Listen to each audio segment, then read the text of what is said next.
साथियों एक और प्रॉफिट लॉस का जबरदस्त क्वेश्चन है। सवाल को समझना, आप लोग सीजीएल में पूछा गया है, बहुत अच्छा सवाल है।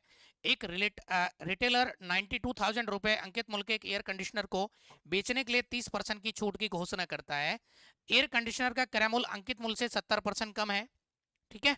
यदि खुदरा विक्रेता स्टोर का अपना सदस्य कार्ड प्रस्तुत करता है तो वह 20% की अतिरिक्त छूट प्रदान करता है। सदस्यता कार्ड योजना के साथ खुदरा विक्रेता के लाभ सदस्यता कार्ड योजना के बिना खुदरा विक्रेता के लाभ का कितना परसेंट है, यहाँ पर आना चाहिए लाभ का कितना परसेंट है। ठीक है, चलें बच्चों यहाँ पे समझते हैं। तो एक सबसे पहले तो हम इस 92,000 का यहाँ पर कोई मतलब ही नहीं है, इस बात को आप भूल जाएं। अगर आप इसको यूज करते हुए सवाल को करेंगे तो भैया कैलकुलेशन बहुत लेंदी चली जाएंगी। मैं आपको फिर से बता रहा हूं, आप यहाँ पर ये समझना कि वस्तु का जो अंकित मूल्य है, सॉरी कॉस्ट प्राइस को मान लेते हैं 100। ठीक।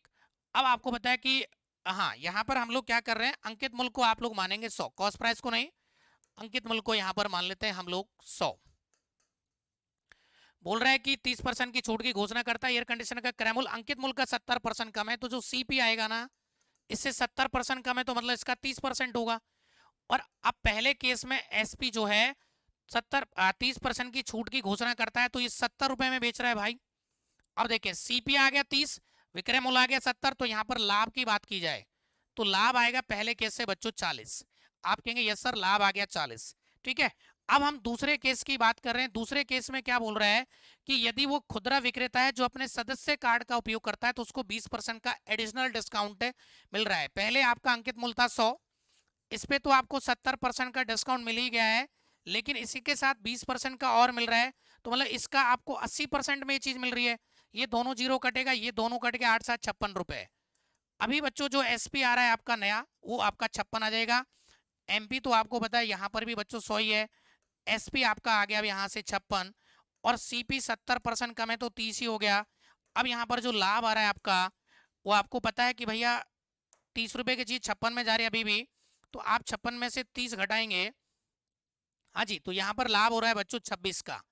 अब ये आपसे पूछा गया था कि सदस्यता कार्ड योजना के साथ खुदरा विक्रेता का लाभ, यानी कि जो 26 है बच्चों, ये जो 26 है, ये जो 26 आपको दिया हुआ है, ये जब आप सदस्यता कार्ड नहीं लगा रहे तब होने वाले लाभ का कितना परसेंट है, तो ये नीचे आ जाएगा। परसेंटेज के लिए आप 100 से गुना करेंगे बच्चों। ठीक है, परसेंटेज के लिए आप 100 से गुना करेंगे।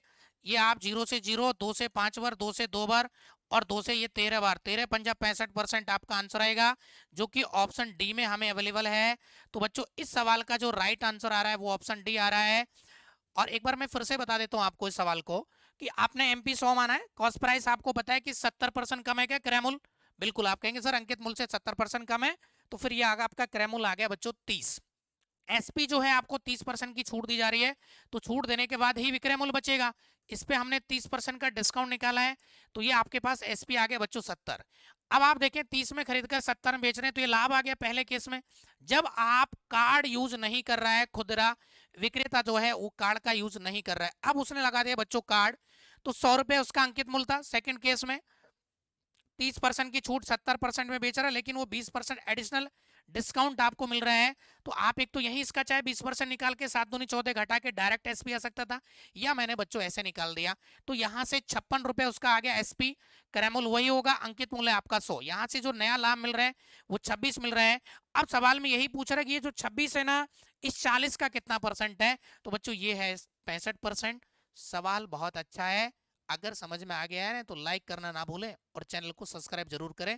Thank you so much, thank you साथियों।